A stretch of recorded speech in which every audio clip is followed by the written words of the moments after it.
Côte d'Ivoire. La Russie se positionne pour profiter d'une présidentielle troublée. Et ça, c'est la suite logique du premier sujet. Aujourd'hui, là, de la manière que tu te comportes là, c'est comme ça les gens vont te payer. La Russie aujourd'hui, qui est un État voyou, cherche à déstabiliser les pays de toutes les manières possibles. Et aujourd'hui, ça n'a jamais été caché depuis 2021, nous le disions ici. L'objectif était le Sénégal et la Côte d'Ivoire. Les jeunes gens que vous voyez au Sénégal là, ils ont profité à travers le Mali et le Burkina en pensant qu'ils allaient pouvoir maîtriser ces jeunes gens. Mais l'intelligence du peuple sénégalais a prévalu. Et aujourd'hui, certes, les dirigeants sénégalais sont en mauvaise posture. Mais le premier conflit entre les nouveaux dirigeants sénégalais et l'AES, c'est que après avoir apporté des soutiens à Diomaye Faye et à son ami Bassirou et Sonko, ils avaient pensé que ces jeunes gens-là allaient sacrifier le Sénégal à l'AES. Malheureusement, comme je le dis, l'intelligence des Sénégalais ayant prévalu, l'AES s'est senti trahi. Parce que nous vous avons apporté à toi, Diomaye Faye, et à Sonko toute cette aide-là. Maintenant, vous allez venir vous ajouter à l'AES. Les Sénégalais disent on ne s'ajoute pas.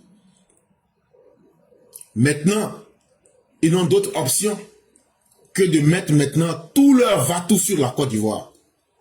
À quelques mois de l'élection présidentielle prévue pour la date du 25 octobre 2025, la Côte d'Ivoire entre dans une période décisive, marquée par des tensions politiques latentes et une méfiance persistante autour du processus électoral.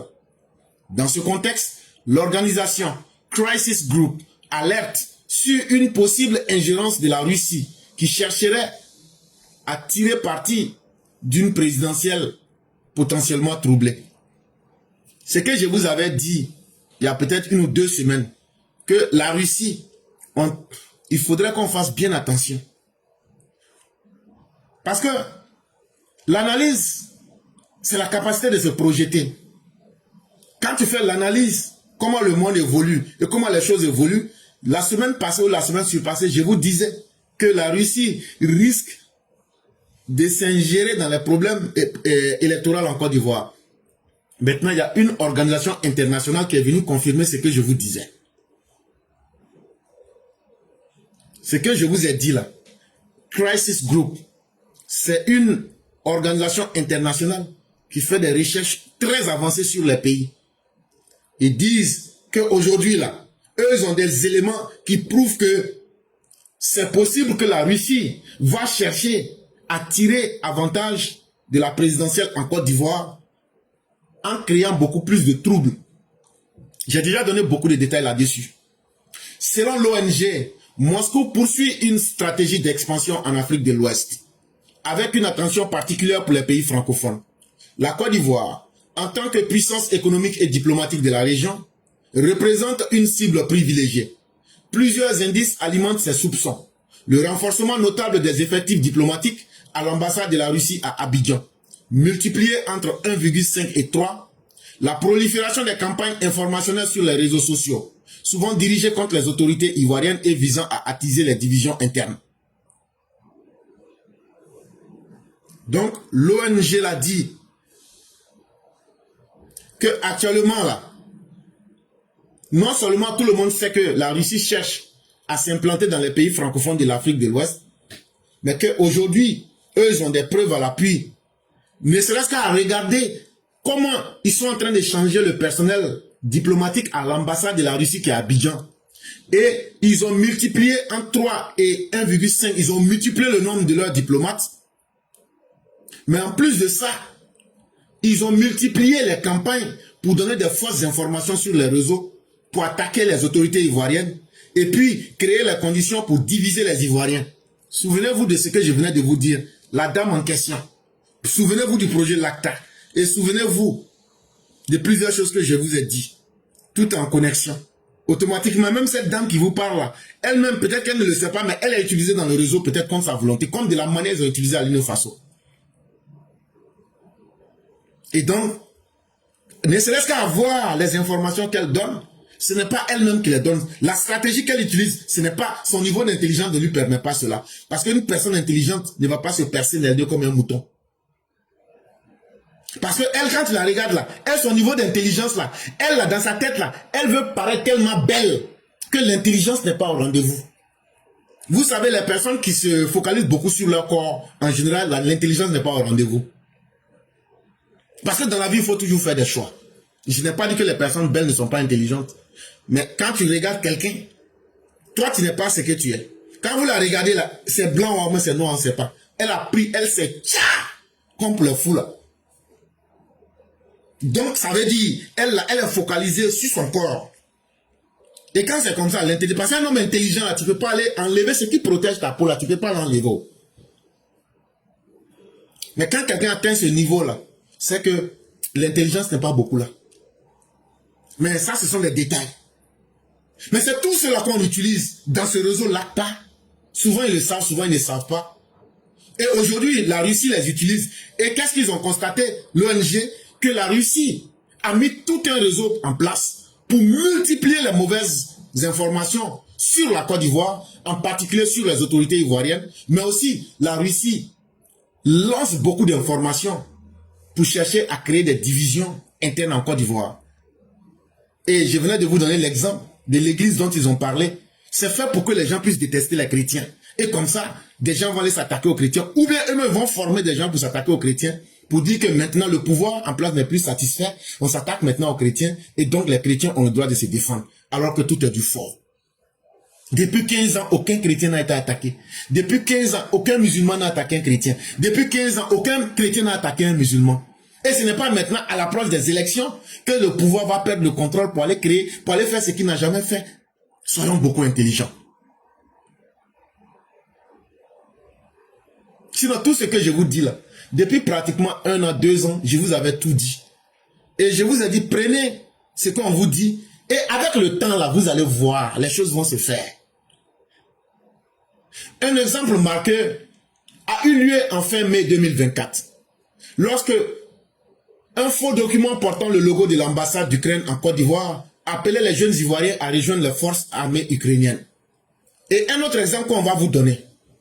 En mai 2024, c'est les services diplomatiques russes qui ont fabriqué un faux document pour dire que l'ambassade d'Ukraine qui est en Côte d'Ivoire cherche des jeunes Ukrainiens, des jeunes Ivoiriens pour aller faire la guerre en Ukraine. Diffusé peu après l'ouverture officielle de la mission diplomatique ukrainienne à Abidjan, cette fausse note visait à la fois à discréditer Kiev et à semer le doute sur la neutralité du gouvernement ivoirien. Mais pourquoi ils avaient fait ça? Parce que en mai 2024, là, c'est là que l'Ukraine a ouvert une ambassade en Côte d'Ivoire. Ce sont les services de l'ambassade de la Russie en Côte d'Ivoire, avec leur démembrement du service LACTA, qui ont créé cette fausse information.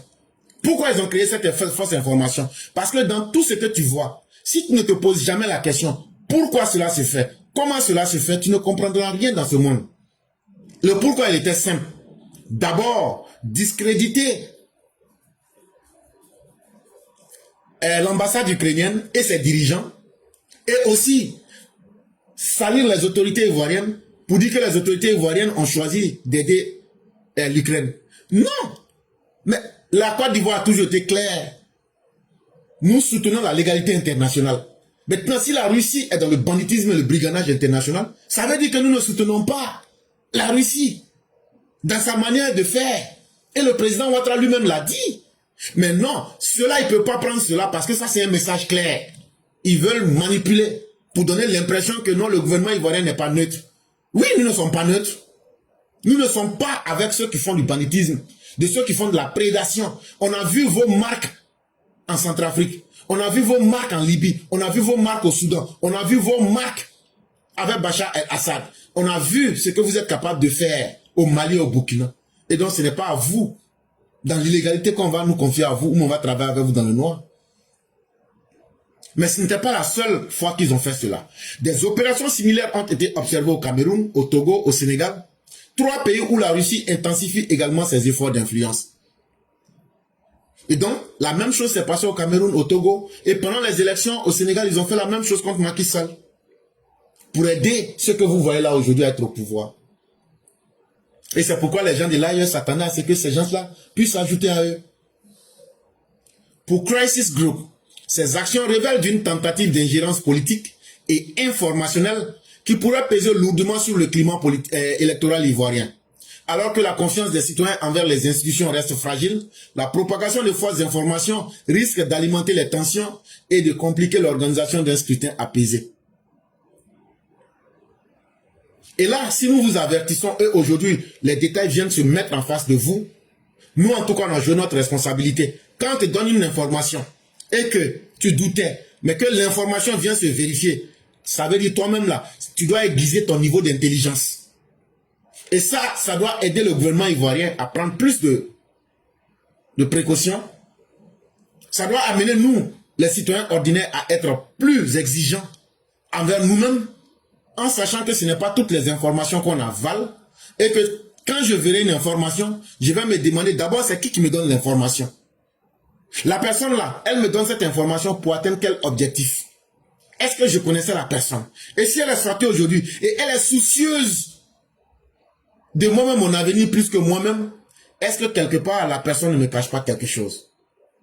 Et donc, apprêtez-vous, apprêtez-vous, apprêtez-vous, apprêtez-vous, apprêtez-vous, apprêtez-vous, apprêtez-vous. La propagation des fausses informations, la désinformation, les nouvelles qui vont vous faire sauter d'un coup vont se multiplier. Tout ça pour créer les conditions d'un chaos. Et je l'ai dit, des piratages de sites d'État, les piratages de la CEI, les piratages et beaucoup de fausses informations vont circuler. Ils ont déjà des gens qu'il faut à leur service. Ils le font déjà. C'est à chacun maintenant d'aiguiser son niveau d'intelligence pour ne pas tomber dans ce piège-là.